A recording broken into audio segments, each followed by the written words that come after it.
It seems like every other conversation about the Thunder these days centers on trades. Who's the best backup big to provide a rebounding assist? Who has a long athletic wing who fits the system and comes at a fair price? And it's easy to see why these are the hot topics. For starters, OKC's ahead of schedule, and some people wanted to take the next step to behave like a title contender and address immediate issues immediately. And then there's this past week's road trip, which included a couple of uncharacteristic losses, sparking further conversation about what might patch some of the holes on the roster. I'm not against trades. While I don't think Sam Presti will pull the trigger on anything massive this season, it feels like there are lots of soft spots on the margins he could shore up. But for the most part, I think the Thunder wants to get a look at this team in the playoffs, see what it learns, and build from there. That doesn't mean it should stand pat, and trades aren't the only way to improve. So today, we'll talk a little bit about internal development, where the Thunder has made it, where there's still room for growth, and what improvements could have the biggest impact between now and playoff time. That and more with my Sellout Crowd colleague, Jon Hamm, is next. I'm Brett Dawson, and this is Heard.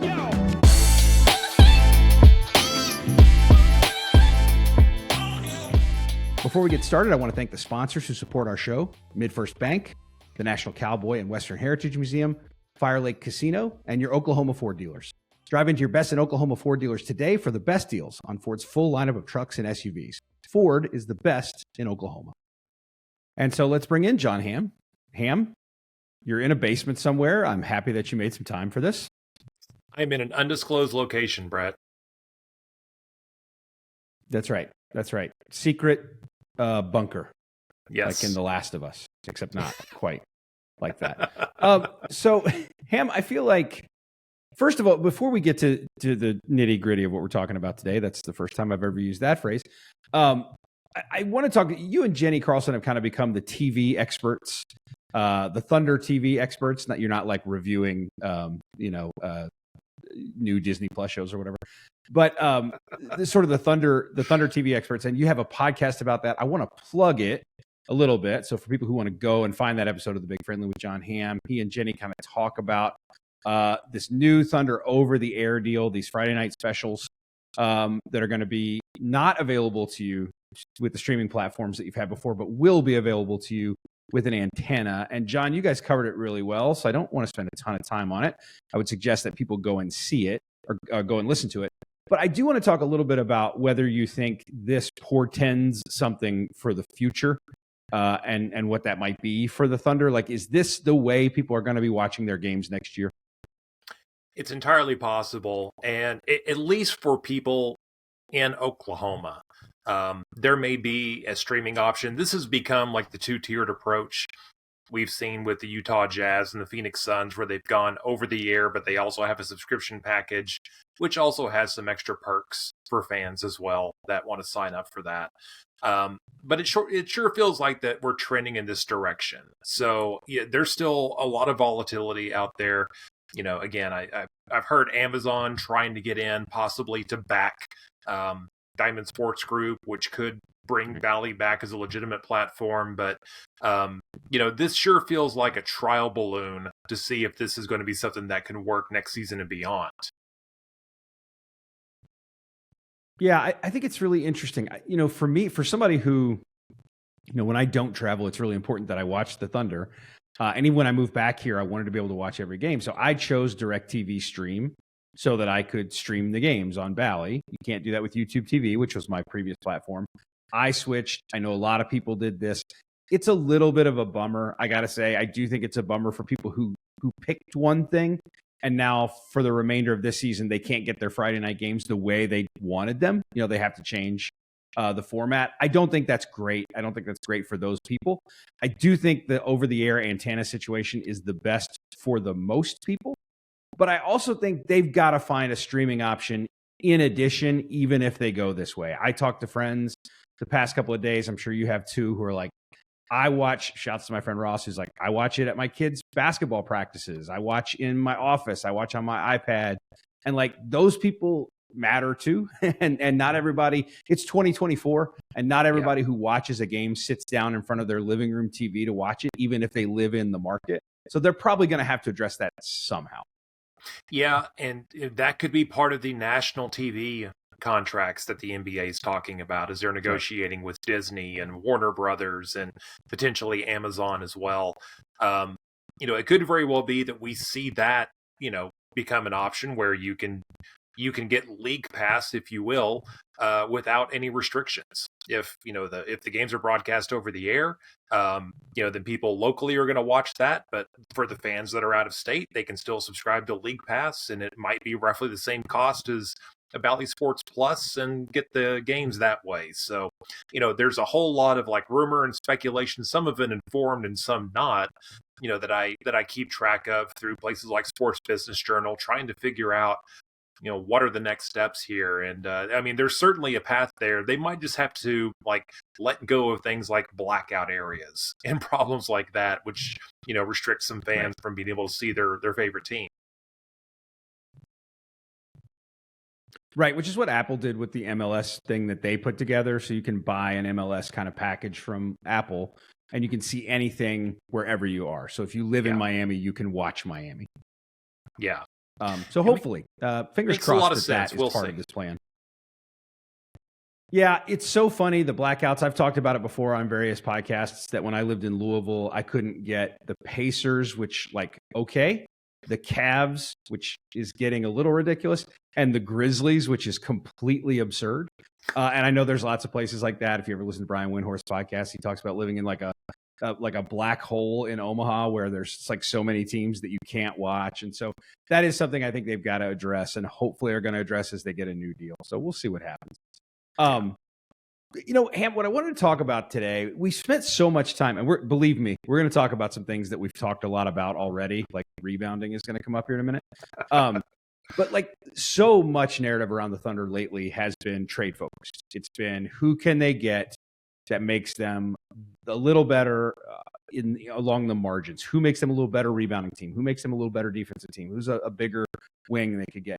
And I think those things are real valid, and I understand why people are talking about those things. It's because this team has jumped ahead of schedule, and now everybody wants the next thing.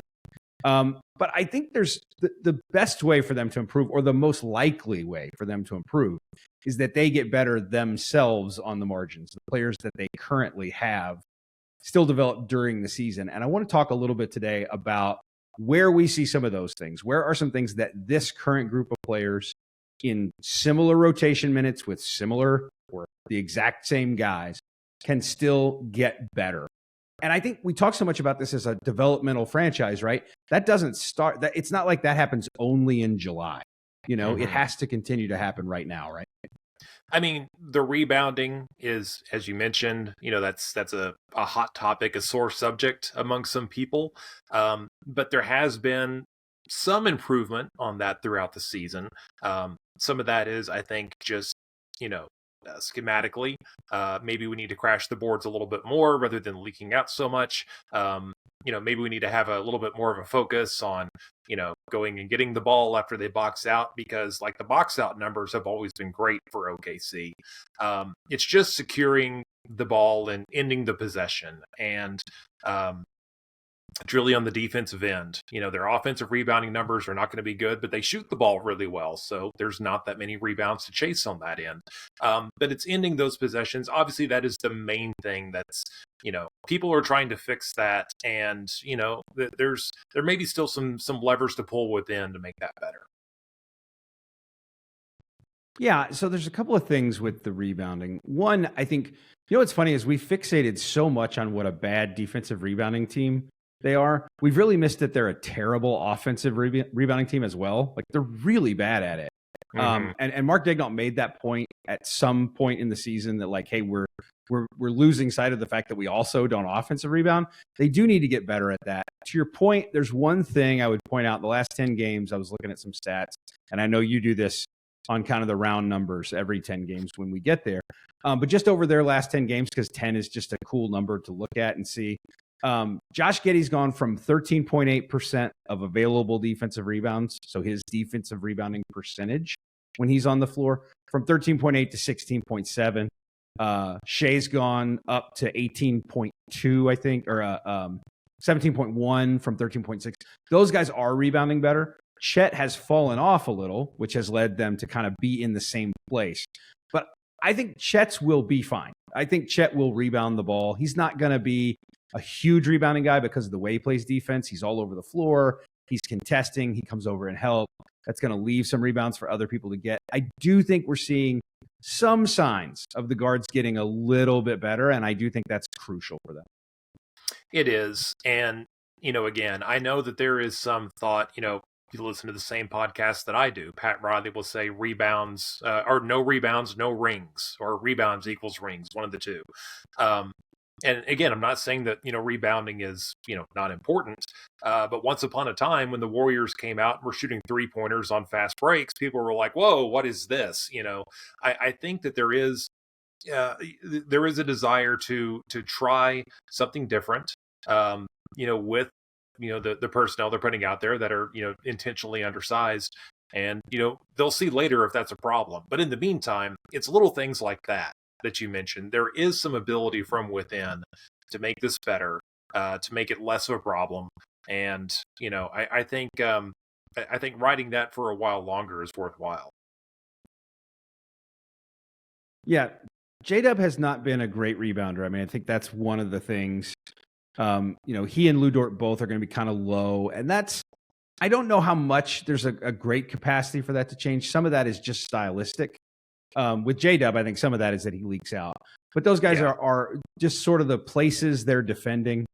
Some of that's going to be a little tricky. Dort is just all over the perimeter, and so crashing the boards from where he's going to be is not always practical. You do need floor balance too. You can't just send everybody to the boards. You do want, like, you're a fast playing team. And so you do want some capacity to clear the board and go. And so you're not going to just send everybody to the boards. That's not the way you're going to play. In the same way that you won't send everybody to the offensive glass with such a small team, because you have to have guys who get back on defense. And so, like, they're still walking this line stylistically of, this is what we want to do. We want to play small and fast and be disruptive and be hard to guard. And, like, some of the rebounding is just going to be sacrificed. But I think if you're looking at areas where they can get, if every player can get 3% better, I think that's one of those places where if everybody just gets mildly better, that's a pretty significant change for them. Yeah, it could be. And, another thing, Brett, that, I sort of look at is, what do the Thunder actually have? I think that is something that is still sort of developing, like in regards to a guy like Ousmane Dieng, who has had an extended stint in the G League. Now, again, I don't expect him at his peak to be like a 10 rebound per game guy, nor does he probably have to be. But, I think there's a little bit of that as well, is that, some of the prospects that are in the pipeline that might be able to help out with this, they're not there yet. And is that something else? They just don't really have clarity on that yet, it doesn't seem like. Yeah, that's right. I mean, I think that, they've got some guys. Dieng is the big one. Could they get Keontae Johnson some minutes at some point? Maybe. Like, I don't think that's outrageous to think. And maybe he would be a guy who helps out here and there. I think the key thing, we've talked so much about trades. We've talked ad nauseum about trades. And so many people say, go out and shore up the rebounding with a trade. And, like, I love the idea of that. I love the idea that you go out and you get a piece of value for not too much in terms of assets, who fixes your rebounding problem. But the other thing we keep saying every time we talk about those kinds of trades is, like, Ousmane Dieng is a guy who, if you could get him in there and he could help you out a little bit rebounding, some of the other stuff he can do. He spots up and shoots. He plays pretty well off the guys they have. He is not a guy who needs the ball. And so, like, just finding guys, he'll move the ball too. That's one of the big keys. Like, he's just a guy who'll move it. It doesn't stick. He either shoots it or he swings it.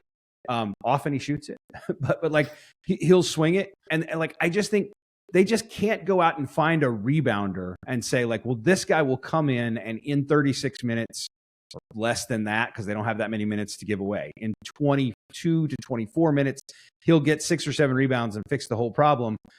And then just not worry about whether he can pass and whether he can put the ball on the floor. Like, they can't, they don't want to do that. They have no interest in that at this point. Yeah. And, realistically, if you look at OKC's 9 to 10 man rotation, and what we're going to define as a typical rotation, obviously there's curveballs on any given night. But when you look at the primary guys that get minutes night in, night out, a lot of fans are talking about just adding someone in there. That's problematic. Who's going to lose minutes as a result of all this? What kind of a guy are you bringing in? if you're targeting some guy that plays 30 minutes a night and want to wedge him in here, the math may not work. And so, the Thunder have obviously, with considering the record, a very solid 9-10 man group. So, I think what you have to start asking is, what are you willing to give up out of that to make some improvements? So a lot of fans are not willing to do that, and maybe the front office is not as well. Therefore, that improvement comes from within if it's going to get better. Yeah, that's right. I mean, like some people would say, well, maybe Andrew Wiggins. Andrew, I did the same thing that you've done many times. Maybe Aaron Wiggins is in that trade, so that frees up some stuff. Aaron Wiggins doesn't play consistent minutes, if you trade Aaron Wiggins, you haven't solved the problem of a logjam if you bring somebody else in. He's already not getting enough minutes for some people. I mean, I know a lot of people would like to see him play more. There are other guys like that who are playing some, who might have some trade value. But if you trade them, it's not necessarily changing the logjam kind of situation you have. Micic would be one of those guys. If you wanted to trade Vasa, his minutes are sort of sporadic. They're all over the map. And so including some guys like that, it doesn't necessarily just build you out 25 minutes to give a guy. And so they do have to think about that sort of stuff too. I mean, I think that's why, it's so funny because you very well recall that we had the summer of internal development where Sam Presti was like, everybody's just, all we're going to do is everybody's got to get a little bit better. And then they went out and traded for Paul George. And so they did the exact opposite of that. And so that's not to say they won't make a trade, but I do think because of all these issues, I do think the best thing for them to focus on is this stuff that's internal. Another one to me, Ham, is they got to stop fouling so much. Yeah. And I know that they're not a physical defensive team. They are based on, a lot of wing defenders. That's how they're built, a bunch of versatile guys. But they are fouling at an astronomical rate lately. They're sending opponents over the past 8 games to the free throw line about 29 times a game. And that's not sustainable if you want to be really good. And you found the quote from Kyle Kuzma the other night that we know that they foul a lot, so we take advantage of that. And, a lot of that probably is the youth of this team. I mean, I still remember Steven Adams coming in and averaging, it felt like 13 fouls for 36 minutes or something. He constantly was just hammering guys. So some of that is probably just, youth. Some of it could be some of the frantic style that they play is going to, lend itself to that. But, that's absolutely one thing. And by the way, there's a thing that you really don't trade for. How do we go get a guy that trades, that fouls less? That's not really a thing that happens. Right. Exactly. This reminds me that when I covered DeMarcus Cousins at Kentucky at the beginning of the season, he was averaging more than 5 fouls per 40 minutes. And so technically that meant he was averaging fewer than 40 minutes per 40 minutes because he wouldn't be able to play 40 minutes if he got more than 5 fouls. That's just space-time folding in on itself right there when you explain it like that. That's that's a collapse. It really is. It's Everything Everywhere All at Once, starring DeMarcus Cousins, which I would watch, by the way. Put him in any of the roles. I would be fine with it. Make a sequel. I don't care. Whatever. But yeah, the fouling thing is, and I do think it was interesting. Kuzma was the first guy I've heard this season give voice to it. And say this is a problem that we know, this is a weakness we know they have. And so we're going to attack it. And that is, it's obvious that that's what teams are doing, but it's really something when a player who, by the way, I listened to his whole post-game interview the other day, and Kyle Kuzma is astute. That guy understands the game. He really knows players. He knows personnel really well. He talks about guys' tendencies. Really bright guy. And for him to say, we know they foul. And so we got going downhill and we knew they'd foul us is, damning is the wrong word, but it certainly puts into focus that you have an issue. Yeah, that's clearly on the scouting report that gets handed around, to these guys. And by the way, he also had 15 rebounds the other night. And, Michael Martin came on my show and had a trade for Kyle Kuzma that I shot down. What do I know?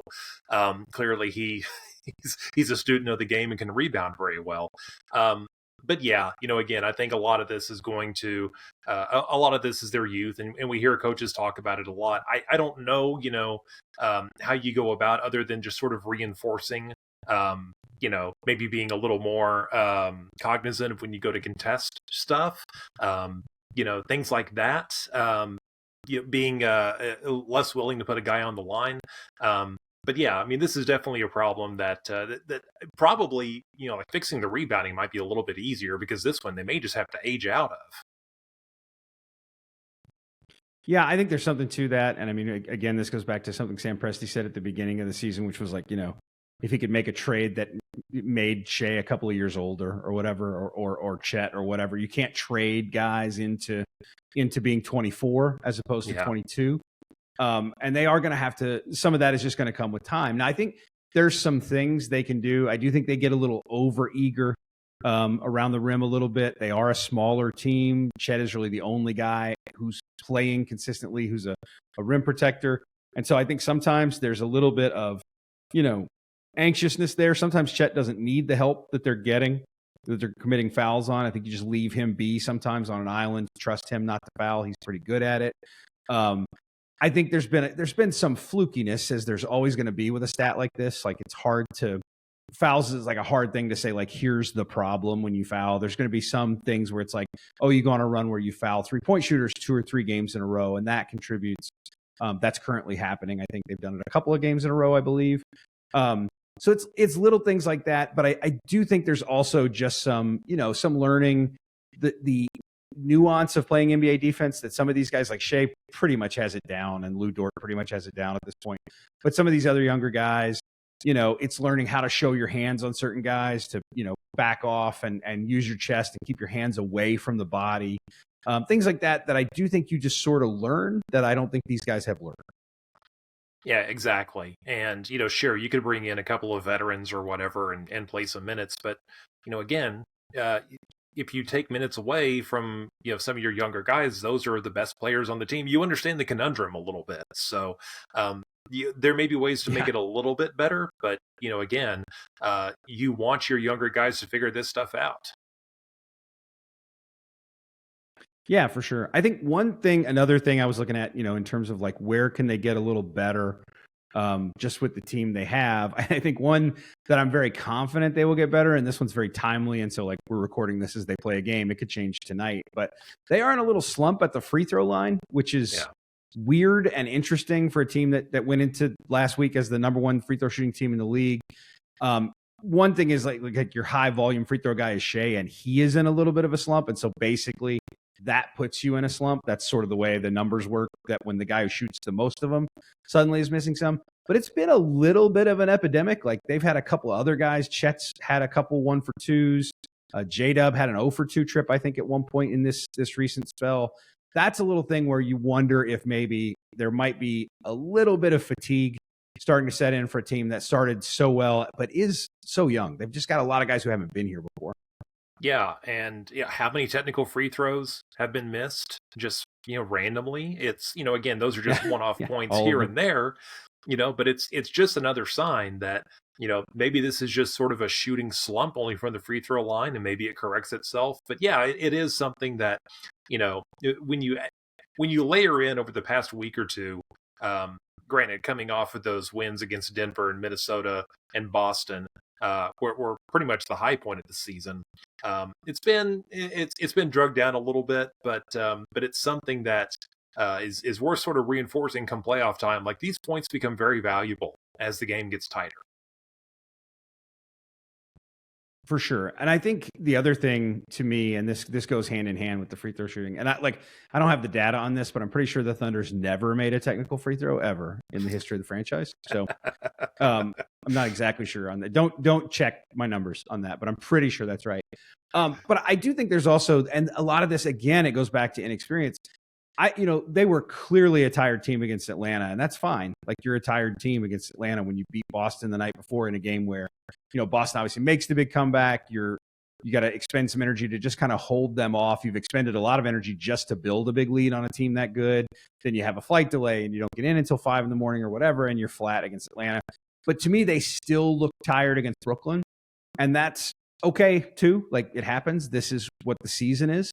But I do think in some way or another, you have to fight through the fatigue a little bit, combat that a little bit. And this is another thing. I just don't know that you can't just fix it. It's not like you can say, okay, guys, 2-hour naps and everybody's fine. Like it doesn't work that way. You don't change your nutrition overnight. Like I just think there's going to be a little bit of a learning curve of just managing the NBA. And some of that is like managing the competitive NBA. J-Dub is not playing his first NBA season, but even he will tell you it's different now. He's the guy who said it. Teams treat them differently. Teams come at them differently now because it is a win that matters on the schedule.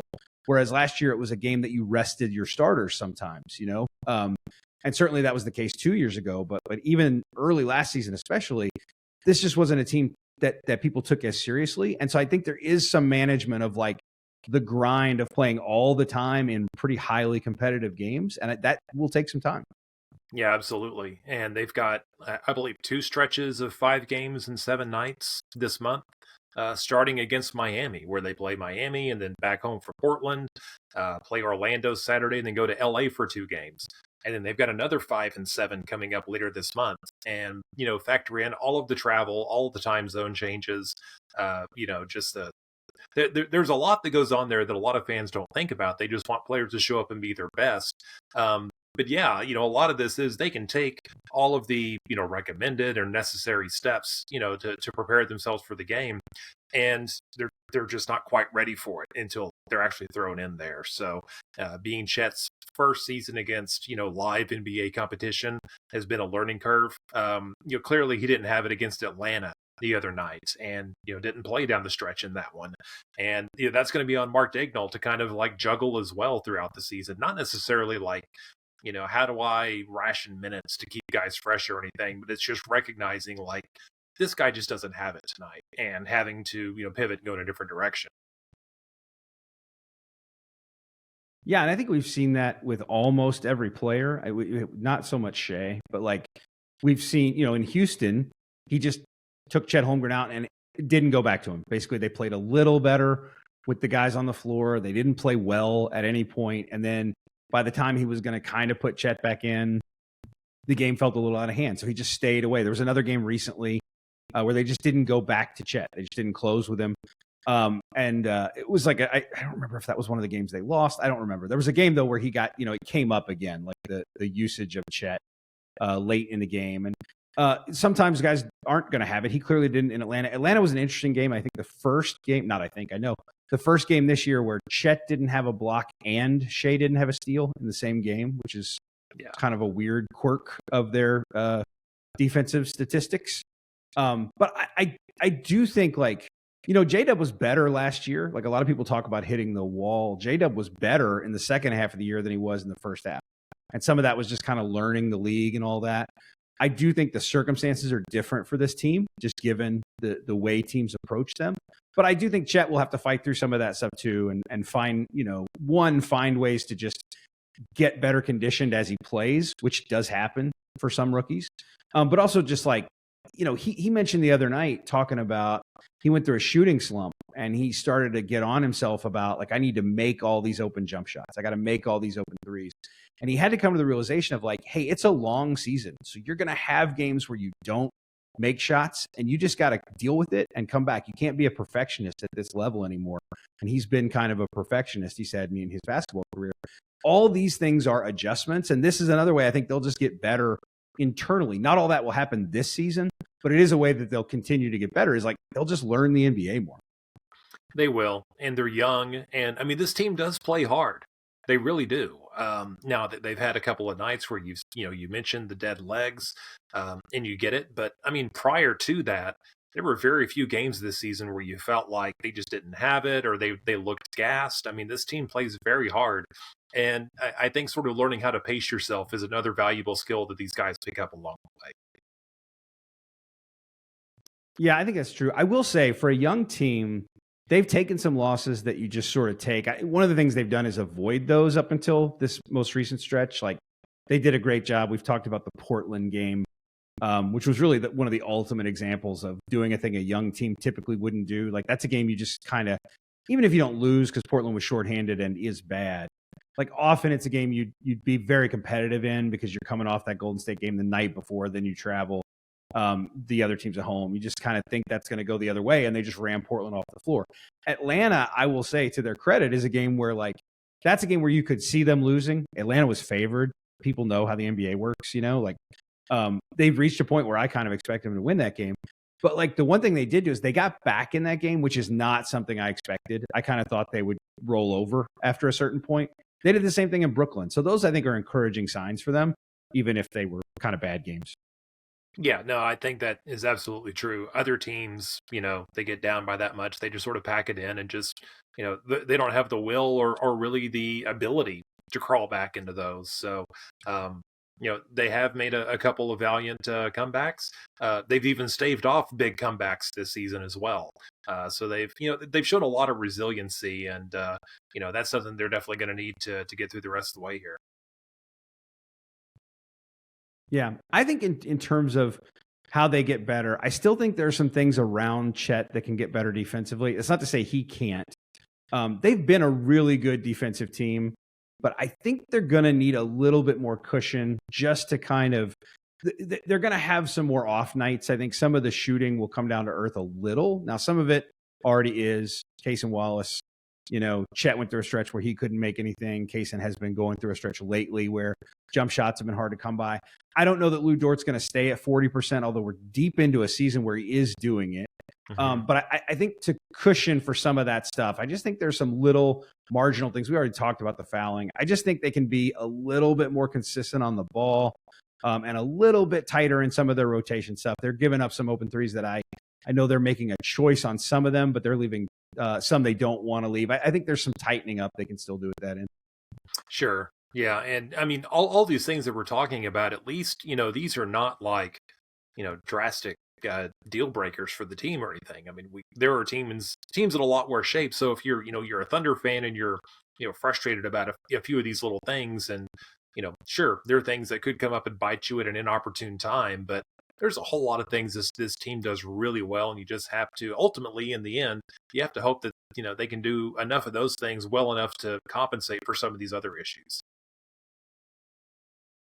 Yeah, and that's the thing. I think they do a lot of things really well that are really sustainable. Like one of those things is the existence of Shea. Like I just think like as long as Shea is on the team and healthy, he's going to play this way. Like this is who he is. Like we're seeing right now, he had a couple of games where he didn't have steals and he missed a couple of free throws, but those are, I mean, it's nitpicking for him in the grand scheme of things. He's going to make those free throws. Like he'll be back to a game where he makes 11 out of 12 and 14 out of 15. And like the steals, he was on such an astronomical pace before the past couple of games.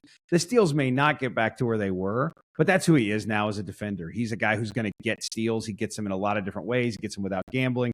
Like Chet's going to block shots. He might have a couple of games where he doesn't, but he's going to get back to blocking shots. J-Dub is going to score. And when he has a couple of games where the shots aren't dropping, like that's going to come back around. And so I think that's probably the best thing they have going for them is that as for such a young team, they have a lot of remarkably reliable things they can just sort of count on every night going into games. Yeah, and that matters a lot. And, there's a lot of quality depth. There's some, I don't know if overlapping is the right word, but, they have some guys that can fill in if, Isaiah Joe just doesn't quite have it that night. It's not any, like, they don't bring in the next shooter necessarily, but they have more guys than Isaiah Joe that can shoot from deep if needed, and that's just one example. But in the front court, it's a valid point that behind Chet, Jay Will's gotten some time, but he's clearly not the type of defensive player that Chet is, and the charge taking has taken a hit this season. So if you're looking for improvements, this is why we've sort of we've talked about small changes potentially. Maybe a veteran to sort of like be available and in case one of the kids starts to tail off a little bit, or to just give them another option. That's another thing the Thunder seem to really like is optionality. We hear about that quite a bit. So like having like the option to play a more veteran guy down the stretch and into the playoffs, that may be something that they eventually take care of. But still, they're going to be riding what all of these guys do, as you just rattled off, and everything that they're capable of doing. Yeah, I think if there's one thing that, in this crazy stretch of January, it's interesting too. They've gotten to a place now where they're good. They want to keep winning games. They want to, like they're in a position. It's not like they didn't want to win games in the past. But they're a good competitive team now that soon will be thinking about playoff seeding and stuff like that. So in this tough stretch of January, when we talk about getting a little bit better, I'd like to see them try the Jay, Will, and Chet stuff just a little bit more. It's such a small sample. Yeah. But also maybe they just, it might just be that they just don't like it. Maybe they just feel like it's not there. I'd like to see, as you need to sort of tweak your minutes a little bit with so many games, I'd like to see a few more looks at it. I think it would be interesting to try a little bit more. But it may just be that like, hey, this just isn't, maybe Mark Daigneault's just looking at it and saying that's not it. Yeah. He does love his super small lineups because we get those quite often. Sometimes just for a few possessions, we look out there and it's like, I guess Dort is the center in this lineup, but Mark loves running those and they're kind of fun. But really, unless it's been, I guess really Denver's the only time that I can think of like any extensive like Jay, Will, and Chet minutes. I know they've played together in maybe another game or two for some kind of a stretch, but whenever the Thunder roll out against like even a team like Minnesota, they tend to go the other direction. They seem to be a lot more comfortable. And by the way, they've been successful doing that too.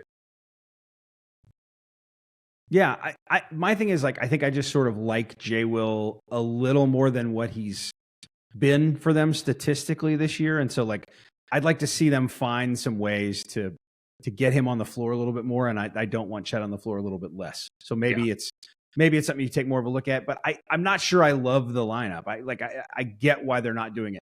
The thing I keep pointing out to fans all the time when they say like, well, they should try this or they should try that. Like, get it. Being small is how they got where they are. It's why they're this good. His weird rotations that drive everybody insane. That's why they're so good, because they found some guys by doing it. And so they've also found some ways to get guys rest by doing it.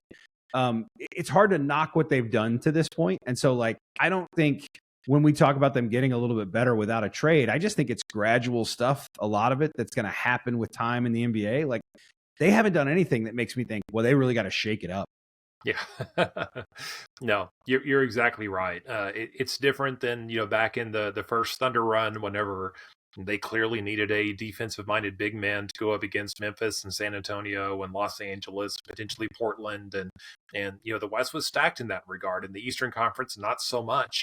Now, the Thunder are sort of like, they are hoping to make teams adjust to them, and I think we've seen on a few occasions this season teams have had to reluctantly do that, and that's sort of what they're after, and that's the whole zigging while the other teams are zagging. Yeah, and I think it's a really important point that you could say, like when you said what it was clear the Thunder needed in that first iteration of like contending teams. One of the ways they found that out is they got into playoff series, and they played some of those teams and they figured out what worked against them in the playoffs and what didn't, because what works in the playoffs can be a little different than what works in the regular season. And so I do think ultimately when we talk about, one of the reasons I wanted to talk about them getting a little bit better here and there as opposed to making a trade is like they may very well make a trade. That might be a thing that they do. I don't think they're going to go get a star, but like some trades on the margins, absolutely. Yeah. But I still think, I'm just going to keep saying this until I'm Thunder blue in the face. They want to have a playoff run with this group, whatever that means, whatever that entails. A run might mean a series in the playoffs. They want to play these guys in a playoff series and see what happens. How do teams guard Josh Giddey? How do you counter the way teams guard Josh Giddey? Does the slowed down game hurt your offense? Does it hinder some of the things you do defensively? Is it going to maximize that rebounding advantage, or are you going to be able to find ways to undercut it? All that stuff. You got to see it in the playoffs to see what happens. That's why I think, the places they're going to be focused on is like, how do we get this group just a little bit better? Yeah, and granted, a lot of fans are sort of wired to, how can we permanently fix a problem that I foresee that can't possibly fix itself? That's sort of how a lot of people tend to view these things. And also because, Oklahoma City has so many assets stockpiled, people want them to go spend their money. They see that as, well, that shows me you're serious. If you would go make a big trade now, I would, that's my benchmark for whether you actually believe you're, one of the big game players or not. And what's hard to understand is like, sometimes staying still is the right move, or sometimes like, making a move before you have all the right information can be very bad as well. So, it requires a lot of patience, which is not typically great with a lot of observers. But that stockpile of assets, man, that is something that is just driving people. It's just making them itchy. They just want the Thunder to go out and just splurge on that stuff now, and start capitalizing on a run. They may be okay without that and be able to use that stuff in other ways. Well, yeah, it's one of the great things. Like people always talk about in the NBA, you have a guy and you say, okay, he's really good, but can he be the best player on a championship team? And then it's like, okay, can this guy be the second best player on a championship team? And can this guy be the third best player on a championship team? It might be that they have yes answers to all of those. Yeah. Like they might have the yes answer. It's possible. We don't know, but it's possible that Shea and Chet can be the top two players on a championship team and that J-Dub can be the third best player on a championship team. But you don't find that out in January and February. That's not when you learn who these guys are. We're going to learn it in April and May and, probably just April and May.